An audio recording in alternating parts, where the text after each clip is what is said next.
This is Nightly Business Report with Sue Herrera and Bill Griffin. Stocks roar. The economy creates a lot more jobs than expected, sending unemployment to a 50-year low, and the market surges. Deeper cuts. A contentious OPEC meeting results in a pullback in oil production designed to prop up a troubled industry. Bad hair day? Meet the entrepreneur who wants to make that a thing of the past by shaking up the shampoo aisle. Those stories and much more tonight on Nightly Business Report for Friday, December 6th. Good evening, everyone, and welcome. The bulls were in control of Wall Street. Investors cheered the stronger than expected jobs report, a report that bolstered confidence in the world's largest economy. The rally was broad. Energy, industrials, and financials all rose. Dow Components, Goldman Sachs, JP Morgan, and Nike all touching 52-week highs. And that helped push the Dow back above 28,000 with a gain of 337 points. The Nasdaq added 85 and the S&P 500 was up 28.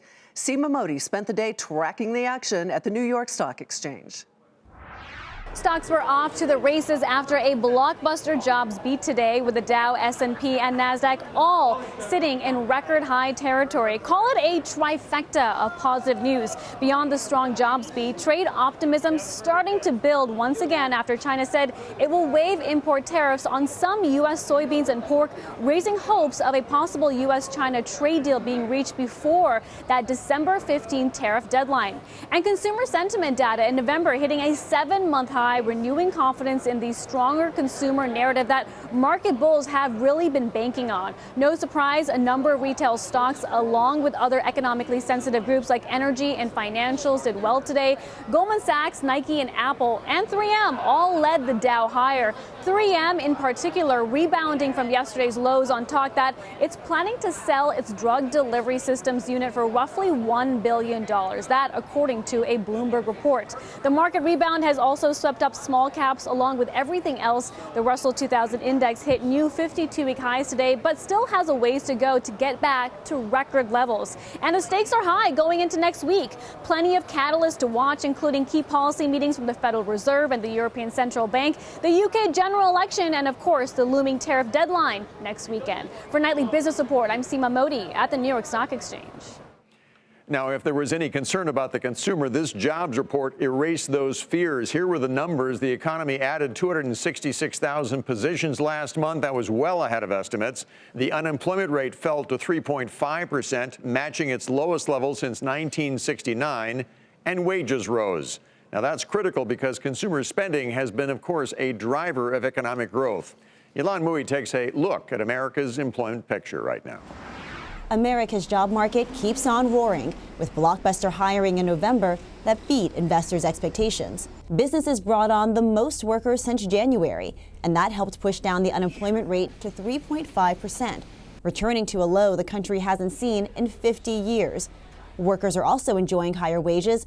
Average hourly earnings jumped more than 3% to $28.29. The wages at the bottom are actually growing faster than the wages at the median. So if you look at the bottom 10th percentile, the people who are earning in the lowest 10% of the country, their growth has been about 2 to 3 times as high as the median. And that's really good news because that hasn't happened in a very long time. For President Trump, the strong economic data was welcome news amid all the political turmoil in Washington. The market is up 325 points today on great job numbers. The numbers have been phenomenal, actually. Some people said so spot on, so good that they've actually never seen anything like it. But economists say trade tensions have been weighing on growth, and some argue tariffs have erased the benefits of the tax cuts. I think we saw it really fall short of expectations, and actually fourth quarter growth last year was revised down to 2.5%, so we really got almost nothing out of the tax cuts in 2018. But there were some surprising bright spots in November. Manufacturing rebounded, adding 54,000 jobs. It was the biggest jump in more than 2 decades, though much of it was driven by the end of the strike at General Motors. The healthcare and leisure and hospitality industries each added 45,000 jobs, and retailers continued to recover, adding workers for the 3rd month in a row. For businesses and investors, the question now is, how much longer can this run last? For Nightly Business Report, I'm Ilan Mui in Washington. Lindsay Piegza joins us now to talk more about this Upbeat jobs report. She is the chief economist at Stifel. Welcome, Lindsay. Nice to see you again. Thank you for having me. I think this report certainly validates the Fed's latest stance, does it not? Well, I think if we look just at this morning's number, it certainly paints a pretty positive picture of a relatively robust labor market. And as you suggest, it does support the Fed's presumed position move to the sidelines as we look at next week's FOMC meeting. Of course, some of the support was from a one-off return of GM workers after a prolonged strike, but we still did see pretty widespread gains across healthcare, business services, and even manufacturing in general. But I do think that there's still room for caution here. When we take a longer-term look, this morning's report, while very positive, doesn't dismiss some of the earlier, more anemic trends that we had seen in hiring for the better part of the past year. So while this morning's report certainly was enough to support a run-up in the equity markets, there is still some concern that I have about the labor market going forward into the new year. Which sort of leads me to my question. I'm curious to know your answer to the point that Ilan made at the end of her package there, how much longer this tight labor market can last, and what will end it? What do you? Does it just peter out, or what happens, do you think?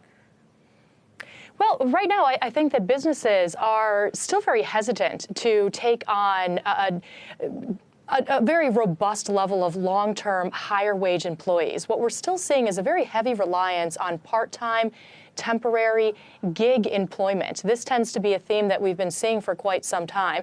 Also, with a renewed reliance on artificial intelligence technology, this is also acting to actually replace some of the need for additional labor in the labor market. So a lot of these ongoing themes are going to slowly weigh on companies' needs for additional workers, additional employees. Also, the other thing that I wanted to point out was as we talk about the unemployment at this very low level, it doesn't account for all of the workers that have been displaced from the labor market, that are still sitting on the sidelines. And when we add them back in, we're talking about a much higher unemployment rate situation in this country. And what about the situation with trade? At what point do you think we will see a decided impact? We've seen some companies talk about lack of business investment because of uncertainty, but do you expect the trade war, if it continues like it is now, to have a bigger impact? I think it's having a compounding impact, absolutely. So the longer that we see this trade and tariff war extend, the more negative the impact will become. A lot of businesses were able to stockpile materials and supplies at the start of the year in anticipation of these barriers to international flows of capital and goods. But as this prolongs, businesses are now running through those stockpiles, and they're having to either come up with ways to find other materials, other sources, other suppliers, or simply absorb those cost increases, which is eating into many companies' bottom lines. Lindsay Piegza with Stifel. Lindsay, thanks so much. Thank you. By the way, this is also the time of year when holiday hiring picks up. Big retailers had plans to add about 790,000 seasonal workers this year. That marks the second year of growth, and much of it is due to Amazon, which is set to hire 200,000 employees all by itself this season. That is double last year's number. And after a day of drama, OPEC and its allies decided to deepen their oil output cuts.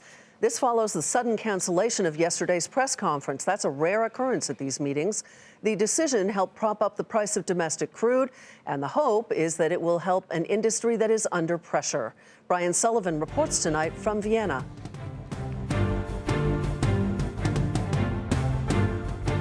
A two-day and often contentious OPEC meeting coming to a close here in Vienna, Austria, with a decision to cut oil output more than the market had expected, and oil reacted positively on the news. After a lengthy discussion which saw no deal on Thursday evening, the ministers, plus Russia and other non-OPEC members, coming together here on Friday and hammering out a deal to cut an additional 500,000 barrels a day from their total production. Now, They had come into the meeting at 1.2 million, add 500, that's 1.7 million. But what really moved the market was that the Saudis, who had already been underproducing by about 400,000 barrels a day from their quota, agreed voluntarily to continue that. So the market effectively viewed this as a 2+ million barrel per day cut, and that buoyed oil prices, which is good news for the battered U.S. oil and gas sector, because so many companies out in Texas and North Dakota have been struggling under the weight of debt and lower and stagnant oil prices. So any move up would be good news for them. The other big story, of course, is that massive Saudi Aramco IPO. The issue, pricing at the high end of the range, giving the company a valuation of about $1.7 trillion. It should begin trading officially next week in Riyadh. At the press conference at the end of the meeting, we had the chance to address the Saudi energy minister, one of the sons of the king, about the Aramco IPO, and he said it was a very proud day for him and his country. Last night was a proud day for all of us, those who worked on that deal and those who are members. I'm glad you brought that issue. We've been battered by the media, as if we were going to be totted around by an article here or a piece there with all these ulterior motives. He also talked up investor demand, saying it was about 450% oversubscribed for that IPO. In other words, more buyers than there were available stock. And he said that he believed the Aramco could become a more than $2 trillion company very soon. That would give it about double the market cap of Apple. For Nightly Business Report, Brian Sullivan, Vienna, Austria. Time to take a look at some of today's upgrades and downgrades. And actually, we only have downgrades to tell you about tonight. Tapestry, the parent of Coach and Kate Spade, was downgraded today to inline from outperform at Evercore ISI. The analyst cited the threat from the growing pre-owned handbag market and the potential for sneakers to overtake handbags as the hot new fashion accessory. Price target $25, but despite that downgrade, the stock rose along with the broader market to $25.53. Anthem was downgraded to neutral from buy at Bank of America Merrill Lynch. The analyst cited the insurance giant's outsized exposure to the commercial business. Price target $330. The shares fell a fraction today to $285.27. Arts and crafts retailer Michaels was downgraded to equal weight from overweight at Stevens. The analyst cites ongoing industry changes and its recent quarterly results. The price target is $7, but investors brushed off the downgrade and they actually sent the stock up 10% to $6.69. Sienna was downgraded to sell from neutral at UBS. The analyst says operational expectations are too high. The price target is $31. The stock fell 3.5% to $35 even. Still ahead, portfolio protection. Our market monitor this week has a list of names he says should do well no matter what happens with the trade war with China.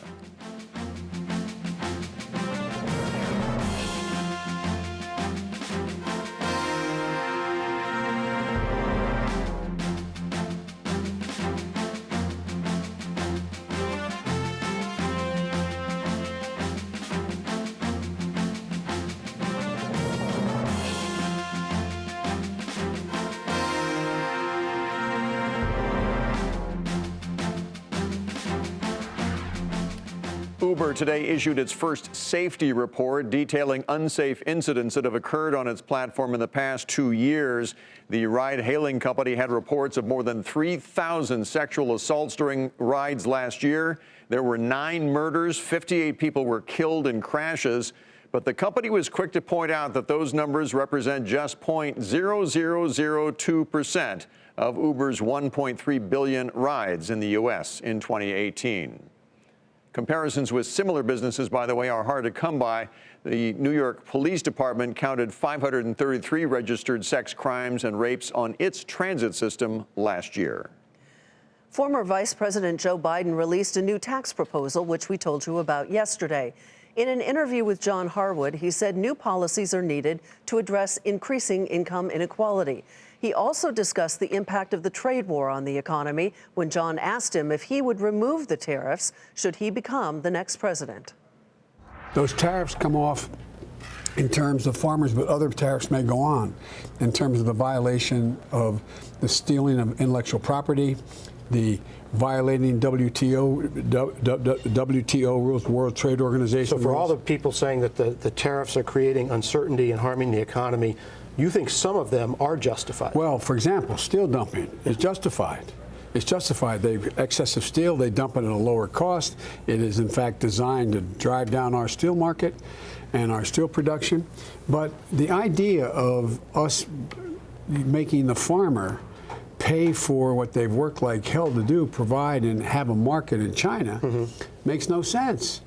It's not about the deficit. What it's about is what they're doing unfairly to change world trade rules. The former vice president also said that he is in favor of a financial transaction tax and opposes the balanced budget amendment.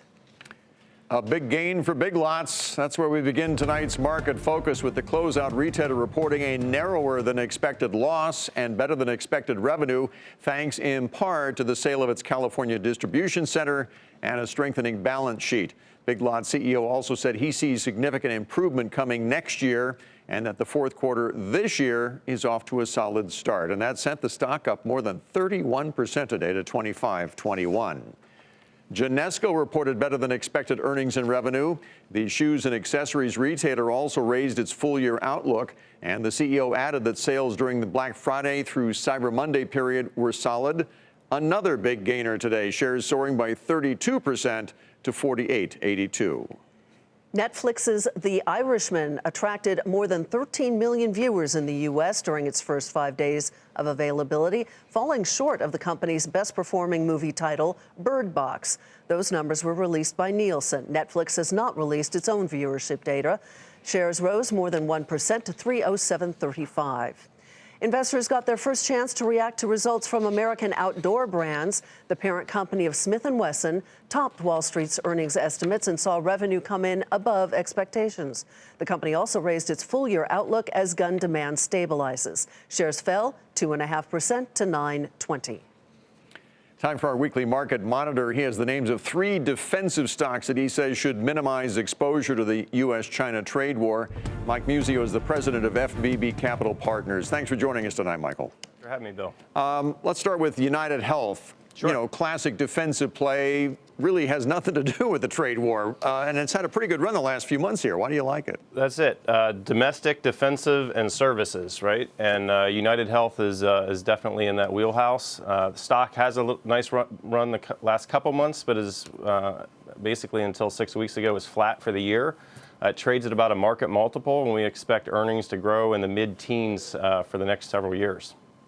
And next we go to an energy play, Next Era Energy, which has a utility footprint, but it also is dominant in wind and solar in its particular markets.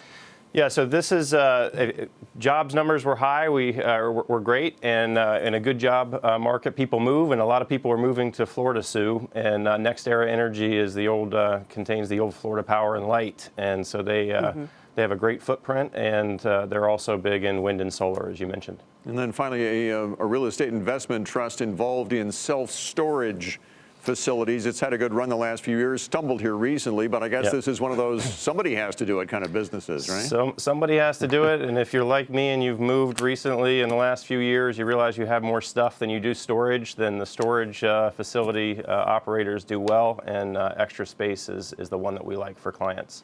All 3 of these stocks, for your viewers who are kind of dividend-minded, all 3 pay a nice dividend, and those dividends have been growing for all 3 in the double digits. Excellent.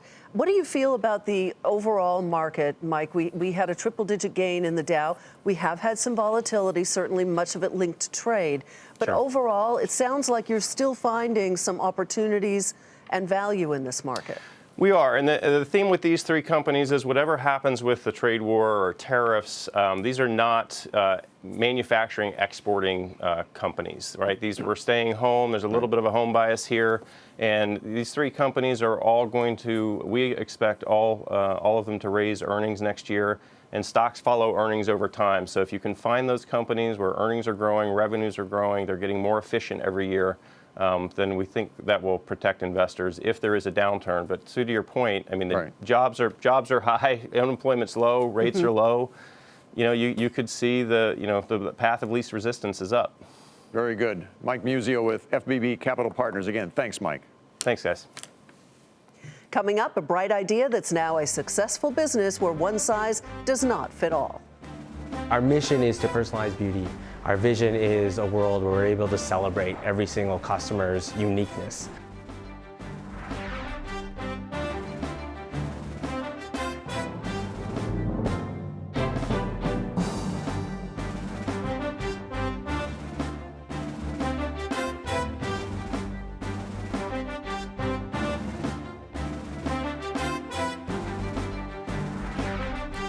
Certainly made to order works fine in restaurants. And if you have a few bucks to spend, maybe you can splurge on custom-made clothing.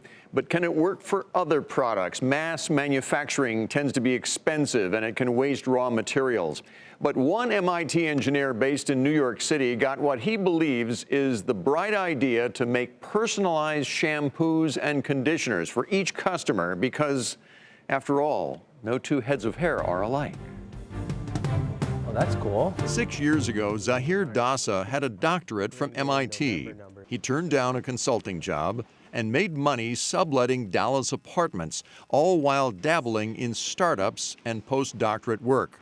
But his family was alarmed by his lack of direction. My parents' golden child who went to MIT and got a PhD suddenly had no clue what to do in life. He turned a grad school project into a small business selling skincare products. But he found himself frustrated, feeling his goods didn't stand out in the marketplace. So he asked his customers how to perfect them. Every single person said something different. That got him thinking. The only way I could possibly solve every single one of these people's problems if I made a separate shampoo and conditioner and body wash and body lotion that's just for them. Personalized hair care products? Individualized for any combination of curly or straight hair, whether you want help with shine or hair strength. But how? Mass production? Too costly, too wasteful. So Dasa asked another engineer, a college buddy, Josh Majeski, what he thought. He laughed a ton, realized how serious I was.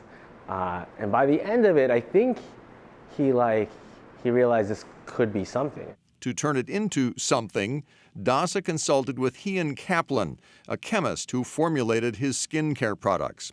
She came on board as a co-founder and helped develop algorithms to prescribe the ingredient mix needed to produce any desired result, a seemingly endless number of combinations. We started with something like, I think it was like 12 million or 24 million different possibilities, then 12 billion, now it's 54 trillion. Of their 54 trillion possibilities, Function of Beauty has made and sold more than 2 million since it went live online in 2015. They filled bottles by hand at first, but now everything is made to order in the automated Pennsylvania facility Majeski, who's now a co-founder, developed. So we started the very first hair quiz. Customers take a hair quiz, providing a quick description of their hair and up to 5 goals. They also choose a fragrance. This is Nude Peach, our probably best-selling fragrance. Customers also pick a color, a name for their personalized bottles, and a size. A set of 16-ounce bottles of shampoo and conditioner costs $49. Not cheap, but Dasa says it's not expensive for a high-end product. They're, I would argue, the most expensive formulations on the market. In reality, it's actually just the cost of ingredients that's the highest price point in our products. This year, Function introduced a hair serum and a hair mask, also personalized mixtures, not only to create a full line of products, but also demonstrating how quickly personalized manufacturing can adapt and grow. We can put any liquid in a bottle, whether we have 500 inputs or 10,000 inputs. To this day, there's this big debate, is personalization a niche or a norm? And we're in the business of making it a norm. Function of Beauty has grown to more than 200 employees. They're in 4 locations in New York, Pennsylvania, and Michigan. Dasa says doing their own manufacturing and avoiding traditional retail distribution channels reduces costs enough to make it a viable business. And before we go, here's another look at the day's final numbers from Wall Street. We saw a strong rally on the jobs report. The Dow rose 337 points to close back above 28,000. NASDAQ added 85. S&P 500 was up 28. And that will do it for Nightly Business Report. Thanks for joining us. I'm Sue Herrera. We'd like to remind you this is the time of year that your public television station seeks your support. I'm Bill Griffith. Thank you very much for that support. Have a great weekend. We'll see you Monday.